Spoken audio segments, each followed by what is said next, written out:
Olá, meus caros, aqui é o Corvo e vamos nesse episódio discutir, encerrar, falar sobre o último capítulo do livro Tempo de Tempestade, o último livro publicado pelo Sapkowski acerca da obra The Witcher, que conta a história do nosso bruxo, Geralt de Rivia. Como vocês sabem, o episódio também é um evento e quem quiser acompanhar a narração do capítulo e discutir conosco, falar alguma coisa, apreciar a obra junto conosco, pode ir até aí na descrição do vídeo, no link do Discord, que nosso evento vai começar agora e vai ficar disponível para apreciação, tanto a narração como as discussões, durante 48 horas. Então quem tem interesse, vai aí no link, não tarde, porque, como sempre faço, é sempre provisório. As narrações só ficam no ar por 2 dias. Muito bem. O capítulo 20 então encerra o livro Tempo de Tempestade. E de cara nós já nos deparamos com uma virada de eventos, né? A qual pode ter sido um pouco agridoce para muitos. Porque como tínhamos acompanhado no capítulo anterior, Mosaic finalmente tinha dito um não para Lytanid. Tinha tomado a decisão de se afastar dela. Para Mosaic, tudo tem um limite, assim como para o bruxo e para os leitores talvez mais humanizados. Tudo tem um limite, até para a canalice e a frieza de Lytanid. Ela recusou-se voltar para Lytanid, para os serviços dela, para a sua tutela, e assim o capítulo termina dando a entender que ela seguiria caminho com Jaskier e com o bruxo. O que de fato o capítulo 20 mostra que aconteceu. No entanto, e infelizmente, vemos acontecer o que acontece com frequência, e como muitos fãs, devido ao seu amor platônico pela figura de Geralt de Rivia, passa pano para ele, colocam de lado, não fazem uma crítica pertinente ao bruxo, que é o simples fato de que, ao estar em problemas, enfrentando situações difíceis, o bruxo brinca e usa o sentimento dos outros. Ele trata as pessoas como se fossem joguetes. Ele usa as pessoas para lidar com seus próprios sentimentos mal resolvidos, para lidar com a sua carência, com a sua solidão. E eu, como leitor, amante da obra, crítico da obra, não passo pano e não vou passar pano para o bruxo. O bruxo é um canalha, e ele foi canalha de novo, com muitas mulheres. Ele é canalha com muitas mulheres. Porque nos momentos de crise, nos momentos em que ele enfrenta dificuldades com a Yennefer, ele sempre acaba encontrando uma mulher e machucando uma mulher.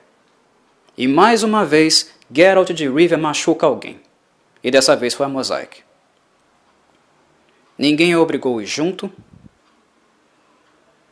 Ela já é uma mulher adulta, ela fez uma escolha, mas isso não dá direito ao bruxo de usá-la e mandá-la para casa. Como ele o fez. Como ficou claro que ele o fez. Tanto pela reação de Mosaic, quanto pela conversa que tiveram Lytanid e Yennefer de Wengerberg. Yennefer de Wengerberg visita Lytanid na casa dela, após os acontecimentos, após a tempestade que arrasou com a cidade de Carrick. E muito do que nós esperávamos que fosse acontecer, aconteceu. Viraxas toma o trono e começa a fazer as suas reformas administrativas bárbaras na cidade.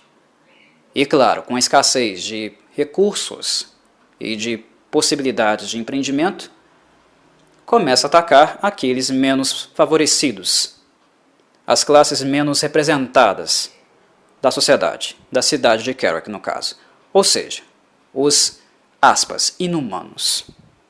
Como acontece muito com pequenas minorias que nós vemos por aí.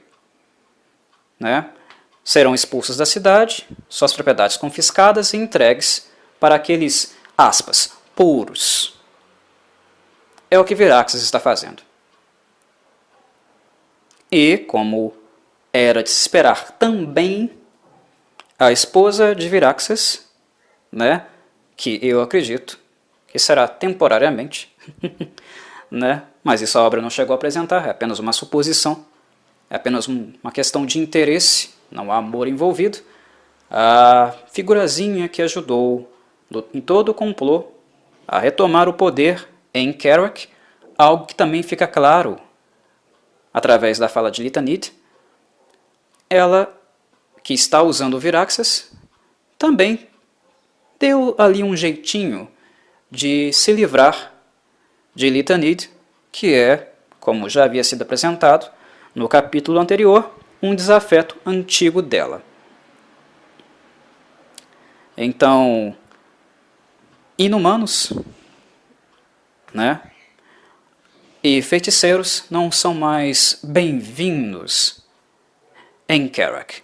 Litanid terá que vender a sua casa, isso se ela for rápida, né, para vender, antes que se apropriem das coisas dela, e terá que partir dali.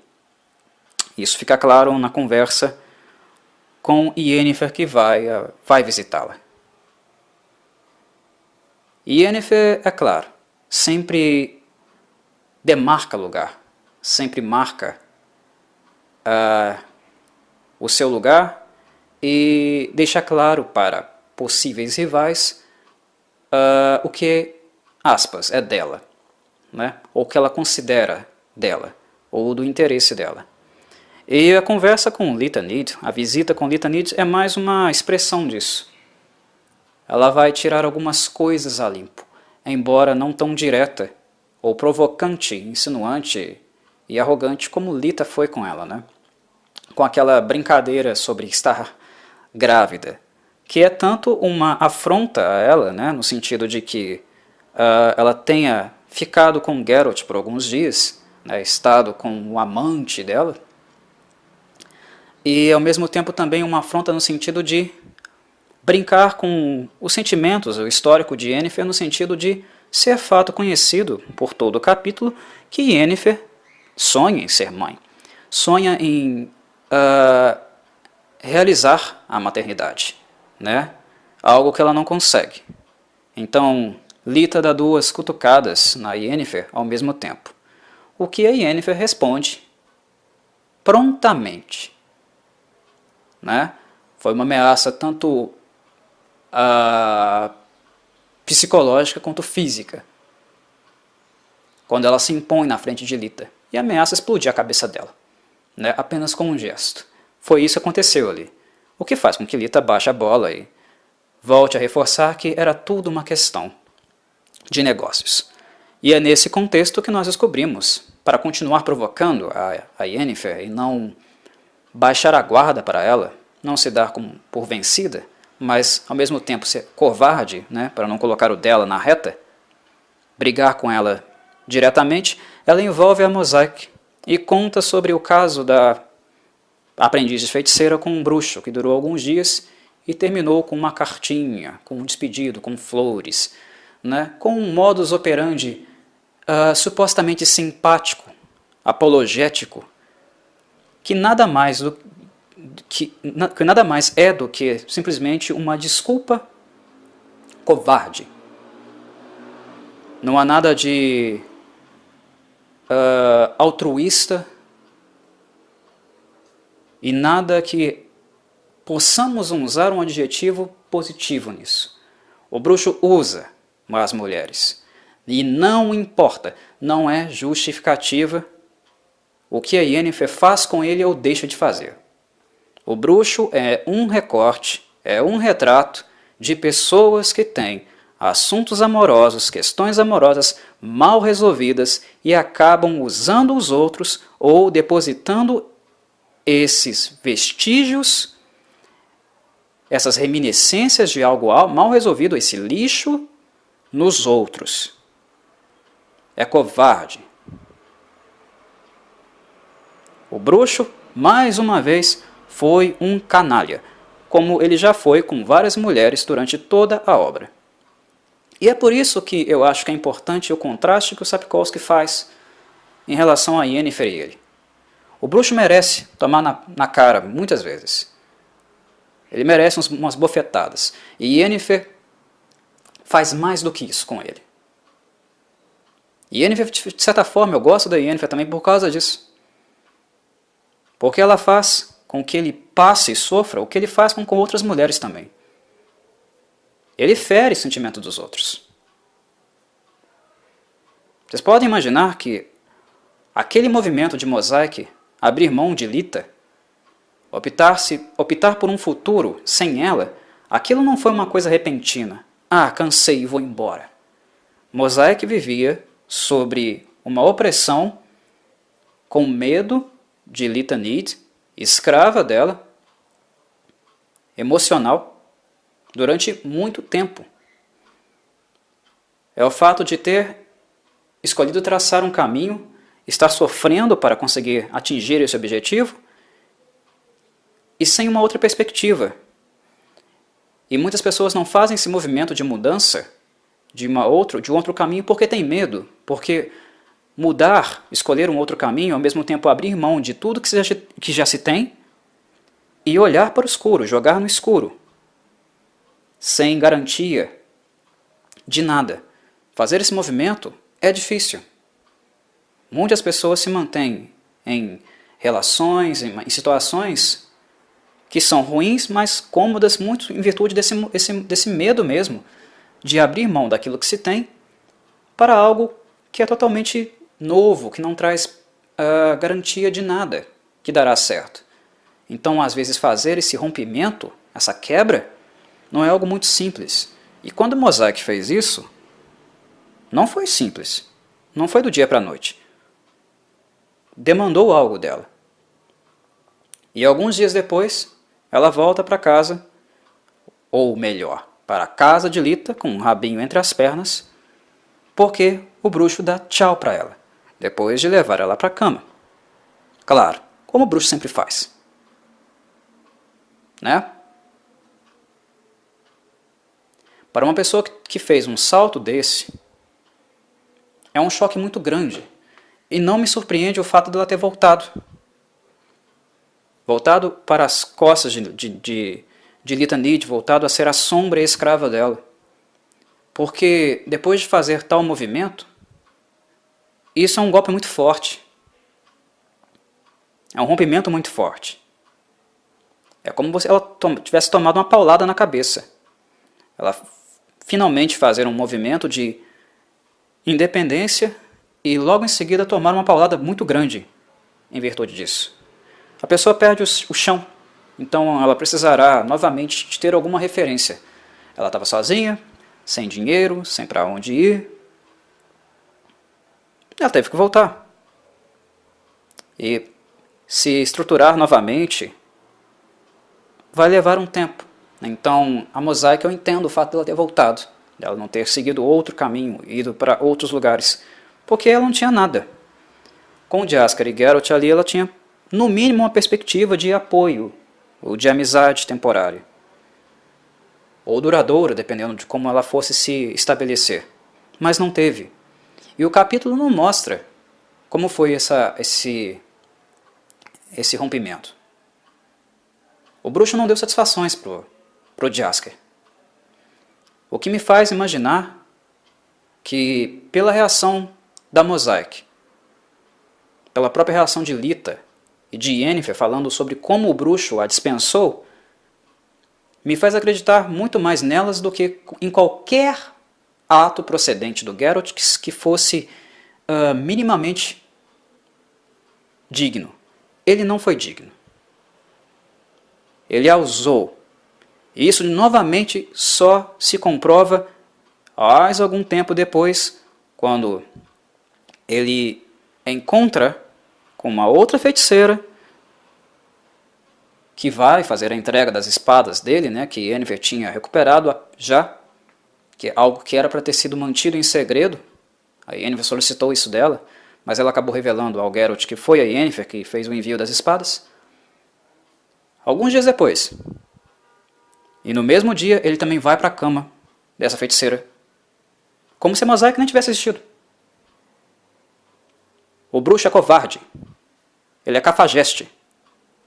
E eu não passo pano para ele. Eu leio um fragmento de gelo, aquele conto com gosto, com sabor, porque além daquele conto ser espetacular, dele descrever, dele nos apresentar como é a estrutura psíquica da Yennefer, os traumas dela e por que ela evita contatos afetivos, ele também é um soco na cara do bruxo. Pau que bate em Chico, bate em Francisco, meu amigo. É hipocrisia você querer que as pessoas lhe respeitem e respeitem os seus sentimentos quando você trata os sentimentos dos outros como lixo. Quando você usa os outros apenas como um remedinho para passar em cima das suas feridas, para elas fecharem. São vidas, são sentimentos. É um histórico ali de abuso, de solidão, de tortura que a Mosaic passa com Litanid, para você alguns dias depois dispensar. Usar e dispensar desse jeito. Em The Witcher não há santinho. Em The Witcher não existe personagem modelo. Todos têm pontos positivos e negativos. E o bruxo tem os seus negativos. O que eu faço questão de discutir, de mostrar e não passar pano para ele. Nojento. O Geralt termina o livro de forma nojenta e indigna. É a única coisa que eu tenho em relação a dizer em relação a isso. Não passo pano para o Geralt. Fiquem nervosinhos se quiserem. O canal é democrático. E eu faço uso dessa democracia, dessa fala. Podem discordar, podem se opor à minha opinião, educadamente. Mas eu não vou passar pano para o bruxo. Eu não sinto amor platônico e cego pelo bruxo. E faço as críticas ao bruxo quando eu acho que elas são dignas, justas de serem feitas. E aqui elas foram. Bem, um outro ponto marcante do capítulo é um que eu acredito que contribui muito para o lore desse capítulo, que é o encontro com Brehon, na mesma taverna onde o bruxo recuperou as suas espadas. Algo que é muito pouco trabalhado na obra, durante todos os outros 7 livros, são dados referentes às outras escolas de bruxo. É algo que nós sempre queremos descobrir mais, conhecer mais. Algo que a CD Projekt Red, nos games dela, explorou um pouquinho mais, né? Porque ela coloca-nos de encontro com outros bruxos de escolas diferentes, né? De tradições diferentes, e no próprio esquema, conjectura dos games, né? Que a CD Projekt Red criou, nós temos algumas informações a mais que ela criou, né? Que não necessariamente, muitas delas, não necessariamente são de autoria do autor, do Sapkowski. E esse capítulo nos traz mais um pouquinho sobre a suposta, né, escola do gato, né? E nos apresenta um pouquinho mais sobre o conceito dela e o que envolve os bruxos que fazem parte dela, né? O Brehon, um bruxo com o símbolo, medalhão do gato, entra em conflito com o Geralt por acreditar que ele estaria indo para Wizzen e tomaria, de certa forma, um trabalho que ele já tinha visualizado, já tinha planejado realizar, fazer e obter os lucros disso. Que nós descobrimos também nesse capítulo que se trata do trabalho justamente de desenfeitiçar a filha do Foltest, que é justamente o que acontece no primeiro capítulo do primeiro livro, O Último Desejo. O bruxo não tinha interesse nisso, mas acaba que ele tem que procurar esse serviço, tem que procurar a recompensa em virtude dos feiticeiros de Rhysberg terem ferrado com ele, depois do que ele fez, claro, lá com o Daggerland. Aqueles canalhas, aqueles crápulas de Rhysberg, acionaram tribunais, acionaram a justiça, que é a justiça para os ricos, na maioria das vezes, né, nós vemos muito bem isso na vida real, é a justiça para os amiguinhos, para aqueles que nos interessam, para aqueles que jogam de acordo com os nossos interesses, para aqueles que possibilitam que nós tenhamos lucro também, né? É essa a justiça. Os feiticeiros usam esse aparato para não apenas tomar o pagamento do bruxo relacionados aos seus serviços. Eles usam o serviço também para cobrar juros dele. Então o bruxo, na mesma noite em que ele estava com o dinheiro e talvez um pouco sossegado para os próximos meses, sem precisar fazer trabalhos muito arriscados para ter miseráveis refeições, porque ele vive mal, ele come mal, ele é mal remunerado, os bruxos são vistos de maneira muito preconceituosa por todos. Isso já falei, já discuti em alguns outros capítulos. Nos meses seguintes ele não precisaria entrar tanto em risco, ou fazer muitos trabalhos, ou procurar por muitos trabalhos. Porque matar monstros, caçar monstros não é simplesmente um trabalhinhozinho que a gente faz nas horas vagas, não. É importante nós lembrarmos que cada trabalho, cada serviço de um bruxo é colocar a vida em risco. É estar colocando a vida em risco. E no próprio livro O Último Desejo, o primeiro da série, nós vemos que apenas um trabalho, um miserável porco trabalho, implica em semanas ou até meses de recuperação dos ferimentos de um bruxo. Então é um serviço muito ingrato. Ter sido bem pago dava uma perspectiva, uma esperança de que o bruxo poderia ficar em paz por algum tempo e não arriscar tanto a sua vida, colocá-la no fio da navalha tão cedo. Mas dinheiro sujo, vindo de pessoas sujas, te suja. Te traz problemas também, cedo ou tarde. E os remanescentes de Rysberg, embora Ortolan e Daggerland tenham partido desse mundo, gratamente, porque eles eram uns canalhas, mas os canalhas remanescentes deram um jeitinho de ferrar com o bruxo, porque ele atravessou também os seus interesses, né? Então Biruta e Carte, o Esparsa e aqueles malditos enviam uma ação judicial do bruxo para ele restituí-los do dinheiro com juros. E isso nos leva a justamente o início, né, do livro O Último Desejo, onde o bruxo estaria realizando assim o trabalho relacionado à Striga, filha do Foltest. Lembrando que O Último Desejo é um livro de memórias. O bruxo está no templo de Melitele, lembrando de coisas que aconteceram com ele. Então nós temos a divisão capítulo 1, capítulo 2, capítulo 3, e cada capítulo tem um próprio nome, porque é um conto. O Sapkowski, a princípio, ele não tinha o plano de criar um romance, ou escrever um romance. Ele escrevia contos curtos e publicava-os separadamente. De repente ele resolveu, vou fazer um livro, vou fazer uma coletânea de contos, e vou criar meu primeiro livro, e assim apareceu O Último Desejo. Então, embora o livro esteja dividido em capítulos numerados, isso não quer dizer que um capítulo 2 acontece depois do 1, ou que o capítulo 6 acontece depois do 3. São memórias do bruxo enquanto ele está ali, no templo de Melitele, com a Nenek, com a Iola, primeiro, se recuperando dos ferimentos que ocorreram com ele, justamente nesse caso, né, nesse acontecimento lá, que ele teve no desenfeitiçar da Striga, filha do Foltest.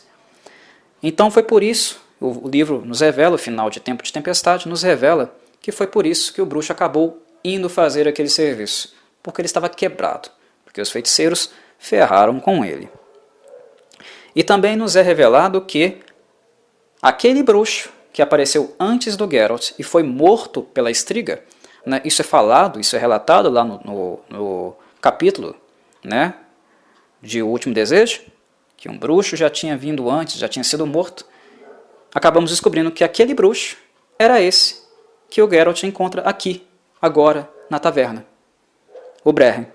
Ele chegou primeiro, foi morto, e depois o bruxo acaba fazendo o serviço. Acaba desenfeitiçando, né, a estriga, como bem sabemos. E uma coisa interessante também a respeito desse encontro é que nós percebemos que os gatos, como são conhecidos, não são necessariamente uma escola organizada e estruturada, né, como, por exemplo, uma Kaer Morhen na vida. Na verdade, o livro revela, e isso acho que foi bastante interessante, bastante valioso para quem gosta de lore, para quem gosta das mitologias de The Witcher, né, das referências, da história de cada facção, de cada casta.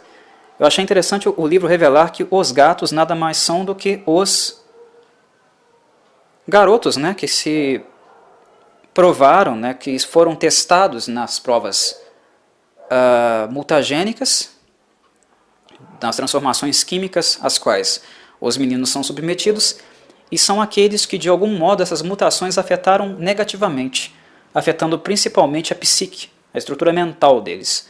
Então eles são mais agressivos, eles são um pouco insanos, alguns deles são totalmente malucos, né? Isso inclusive nós percebemos, nós vemos também nos jogos da CD Projekt Red, quando a gente encontra um bruxo da escola do gato, normalmente o cara é um psicopata, um assassino sanguinário. E nós vemos aqui o Sapkowski trazendo isso para o livro, para a narrativa, e nos mostrando um pouco dessas características, né, dos gatos, narrativamente. Então os gatos em si são facções, grupos, ou até mais nômades, né, porque não necessariamente eles se juntam, que foram aqueles que foram considerados descartáveis ou insuficientes para serem os bruxos que Kaer Morhen, né, espera que sejam, que tenham domínio completo sobre suas faculdades físicas, que tenham controle emocional, coisas do tipo. Então eles são uma variação de produções mágicas, né, de criaturas criadas que não deram certo. São meninos descartados, meninos submetidos às provas químicas, submetidos àquele processo horroroso, tortuoso de transformação, e que por não terem morrido, mas ao mesmo tempo não terem ficado com as suas faculdades intactas, né, terem tido efeitos colaterais irreversíveis, eles são descartados de alguma forma.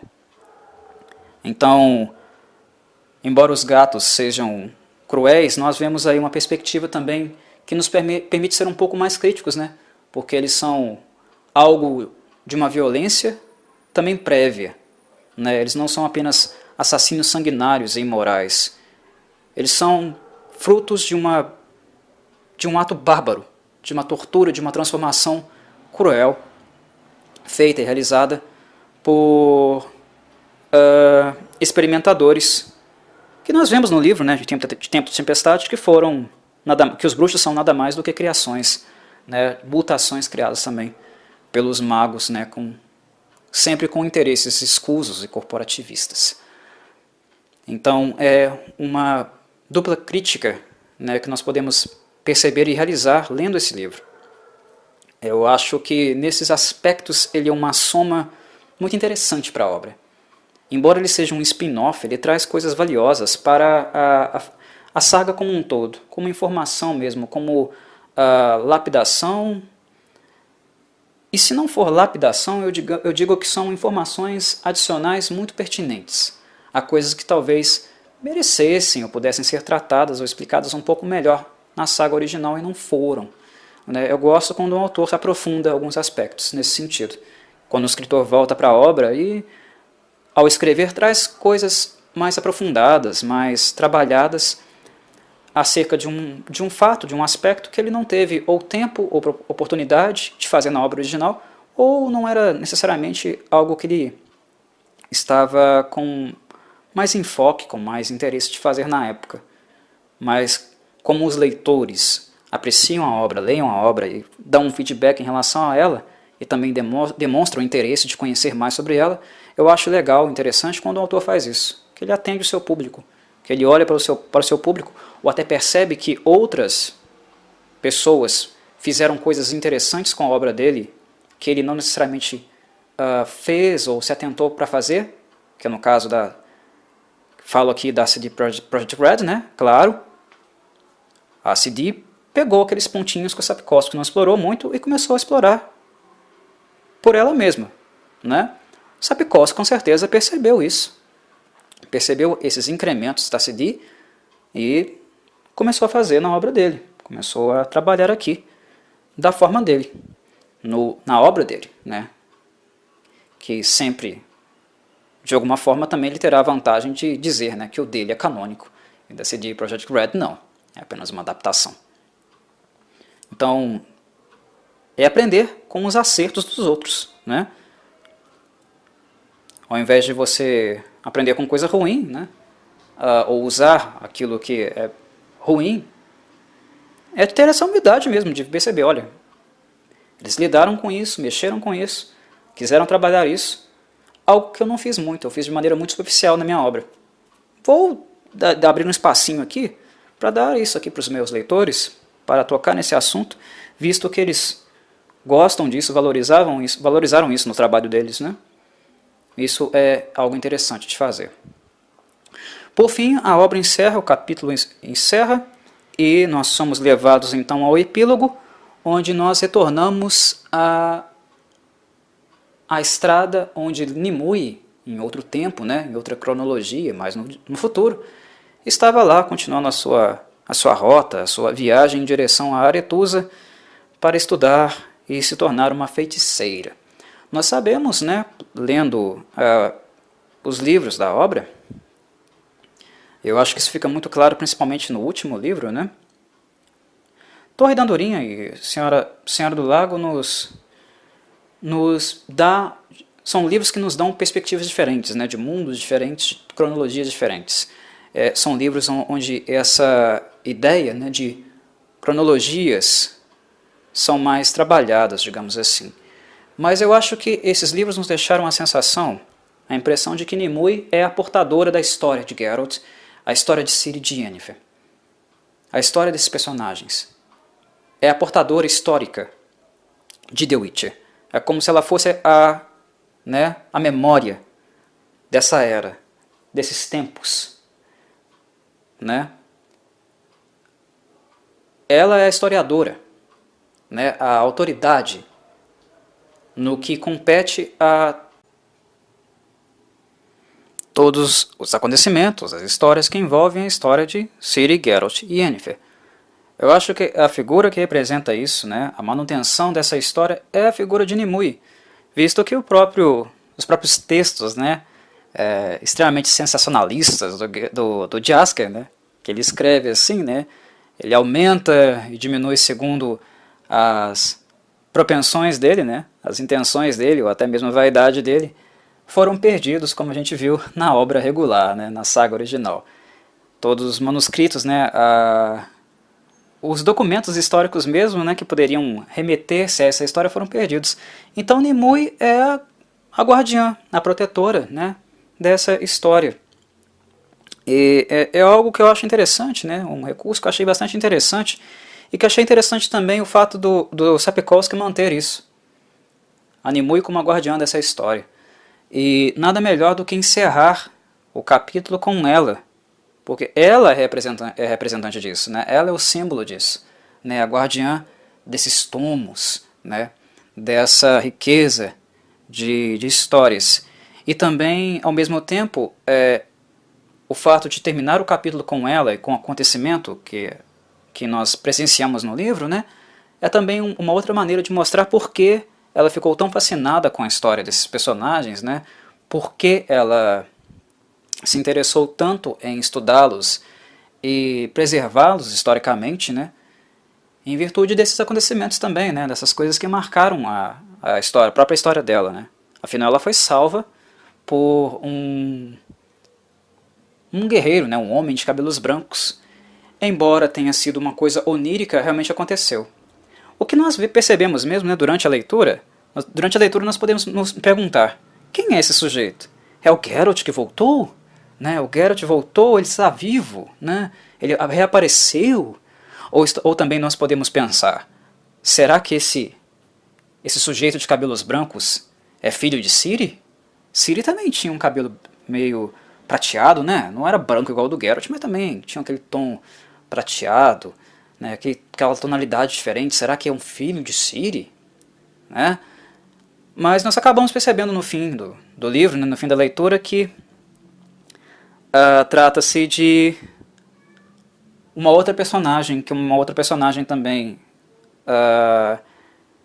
pontual, né, não tão presente nesse livro, mas pontualmente ela é interessante, porque ela faz parte de um capítulo bem interessante dessa obra, né, que foi a Aguara.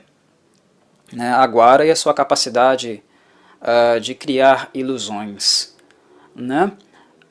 Claramente, né, por se tratar de uma mulher, o livro, né, narra que aparece duas criancinhas atrás dela, né, como as raposinhas também fizeram durante o capítulo que foi, né, destinado a narrar, apresentar a Aguara. Tudo isso nos leva a crer que a Aguara foi quem causou esse sonho, né, essas percepções mentais na Nimue enquanto ela dormia. É obra da Aguara. Mas da mesma forma é também outro modo de demonstrar, né, como a Aguara é capaz também de criar ilusões relativas àquilo que diz respeito aos sentimentos mais eminentes, né, mais profundos e mais importantes para as pessoas em um determinado momento, que foi o que aconteceu com o Geralt quando reencontrou com ela. Né? Nós percebemos que a raposinha do capítulo da Aguara, né, lá do pântano, sobreviveu, que na verdade ela fingiu a sua morte, né, ela criou uma ilusão para que acreditassem que ela estava morta, e assim ela sobrevive. A raposa Aguara, né, mãe, cumpre a sua promessa de voltar a encontrar o bruxo e ter de fato uma dissolução com ele, acabar com os assuntos pendentes, né, os quais ela deixou pendentes. E também nos mostrar que essas propriedades mágicas, né, essa capacidade de entrar em contato e representar de maneira bastante fiel os sentimentos, né, mais emergentes, mais na epiderme do sujeito, através de ilusões, é algo muito possível para elas. Né? Algo que ela faz ali ao criar uma ilusão de Yennefer para Geralt, que ao tocar ela também se desfaz. É livre para interpretações, se foi digamos, um cumprimento a Geralt, se foi um agradecimento a Geralt, ou também uma forma de punição ao Geralt. Eu acho que essa parte da ilusão de Yennefer, ela é sujeita a dupla interpretação. Eu senti que foi mais algo ruim do que bom, porque é como também se a imagem de Yennefer, né, a figura dela ali, né, sendo representada através da mágica, do poder da Aguara, fosse também uma forma de dizer que o que eles têm, ou tiveram, ainda é algo ilusório, né, é algo que ainda não aconteceu, né, ou que tem impasses. Não é necessariamente muito encorajador ela fazer isso, mas eu acho que ao mesmo tempo é um pouco didático. É um pouco didático no sentido de demonstrar o quanto é complicado, né, essa imagem idealizada que se tem em relação tanto ao romance, né, a relação entre Geralt e Yennefer, quanto também a própria imagem idealizada que possivelmente o bruxo tem dela. Né? É necessário deixar o ideal e entrar em contato de fato com o real, com aquilo que o real demanda, né? Com aquilo que o real nos diz, nos pede. Deixar o plano da idealização e agir no plano real, naquilo que realmente o relacionamento dos dois necessita, né? no autoconhecimento de si, do conhecimento do outro, de quem ele realmente é, e não apenas aquilo que eu projeto, né, aquilo que eu idealizo nele. Eu acho que a representação do poder da Aguara, ou que no sonho lá posterior com Nimue brinca-se, né, um novo sinal, o sinal de Somni. Eu acho que esse ponto do capítulo é interessante nesse sentido. Pode ser utilizado, ser interpretado e manuseado, né, reflexivamente nesse sentido, de entendermos, né, ou até sermos levados a refletir pedagogicamente sobre o que é o real e o ilusório, né, o que demanda e o que implica cada um desses pontos, desses extremos, digamos assim. Foi uma obra interessante, né, que eu já tenho discutido aí anteriormente, já tenho apresentado muitas coisas relacionadas a ela, que não vale a pena eu ficar muito me estendendo aqui, até porque eu acho que eu já falei demais. Mas digamos que foi uma forma de terminar dignamente, né, terminar no mesmo patamar de qualidade, digamos a média de qualidade que a obra apresentou até aqui. Tempo de Tempestade foi um livro que eu avalio que houve uma queda de qualidade, não que torne o livro ruim necessariamente. Não, eu gostei do livro, eu achei um livro muito bom, né? Apenas que não bom a ponto de ser comparado aos principais livros da série, mas ainda é um livro muito bom, e que também é de se entender que esse livro ele tem uma abordagem mais, digamos, depressiva, porque ele representa, como eu havia dito no capítulo anterior, né, na análise do capítulo anterior, ele representa um momento tempestuoso, um momento de trevas, de uma nuvem negra em cima do Geralt, né, em cima do personagem que é os nossos olhos. E os olhos dele estão turvos, né, eles estão sendo refletidos ou refletem essa nuvem negra de maus acontecimentos, não digo falta de sorte, né, mas de intempéries, digamos assim, né, de problemas muito recorrentes num momento muito difícil da vida dele. Então o livro é um pouco arrastado, ele é um pouco pesado, ele apresenta muitas desgraças em cima de desgraças e poucas resoluções, mas porque ele é um livro que representa o que ele se propõe no seu próprio título, tempestade. Ele representa crise. Então ele não é um livro muito para fazer carinho e deixar sorrisos nos rostos dos seus leitores. E ele é fiel, fidedigno, né, à sua proposta, do início ao fim. Ele é coerente e é um elogio, um reconhecimento que, na minha visão, na visão do Corvo, ele merece. Então é isso, meus caros. Finalizamos aqui Tempo de Tempestade. Espero que tenham gostado da leitura, que o caminho tenha sido interessante, divertido e que tenha gerado conhecimento e entretenimento para vocês durante as postagens, as discussões aqui no canal. Um abraço, meus caros. Até a próxima.